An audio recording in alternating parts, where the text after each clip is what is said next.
एक छोटा-सा क्वेश्चन मैं आप लोगों से पूछना चाहता हूँ। क्वेश्चन ये है कि जब आपने बचपन में कभी साइकिल चलाना सीखा होगा, बाइक चलाना सीखा होगा, कार चलाना सीखा होगा, तो क्या पहले या दूसरे दिन से ही आपने रेस लगाना स्टार्ट कर दिया था? ऐसा तो नहीं है ना? पहले आपने साइकिल चलाना सीखा पूरी तरह से, बाइक चलाना सीखा पूरी तरह से, उसके बाद ही तो आप रेस लगा सकते हैं। पहले तो आप रेस नहीं लगा सकते। तो ये गलती आप टाइपिंग में क्यों करते हैं?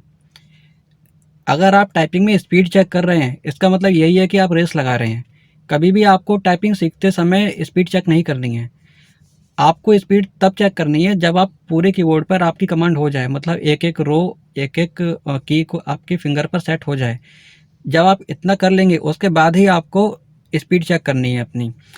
स्टार्टिंग में आपको केवल सीखना है और अपनी एक्यूरेसी लानी है। लाइक एक भी फिंगर की मूवमेंट आपकी गलत नहीं होनी चाहिए। अगर फिंगर्स की मूवमेंट सही होगी तो अपने आप स्पीड बन जाती है, अपने आप आपकी स्पीड सही हो जाएगी। अगर आप बार बार स्पीड चेक करेंगे, स्पीड चेक करने का मतलब ये है कि आप तेज टाइपिंग करेंगे, और तेज टाइपिंग करने का मतलब ये होगा कि आपकी गलती होंगी और आप बैक स्पेस का यूज़ करेंगे। बैक स्पेस का यूज़ होते ही टाइपिंग में स्पीड कम हो जाती है। इस बात को आपको ध्यान रखना होगा। स्पीड अगर कम हो जाएगी तो आपके लिए बेनिफिशियल नहीं है वो। देखिए, टाइपिंग के स्टेप्स हैं, अगर आप स्टेप बाय स्टेप सीखेंगे तो आप जल्दी सीखेंगे। तो आपको करना ये है कि स्टार्टिंग में आपको होमरो की प्रैक्टिस करनी होगी, होमरो से बनने वाले वर्ड्स की प्रैक्टिस करनी होगी, छोटे-छोटे वर्ड्स की प्रैक्टिस करनी होगी। उसके बाद बड़े वर्ड्स की प्रैक्टिस करनी होगी।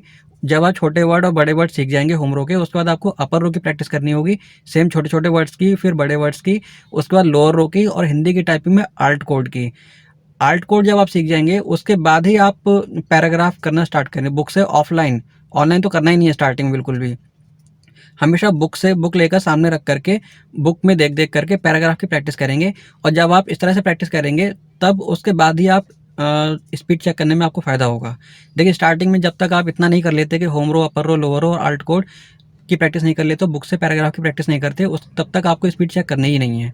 हाँ, एक एक बात और, बहुत सारे कमेंट्स आ रहे थे कि आल्ट कोड नहीं लग पाता है उनका।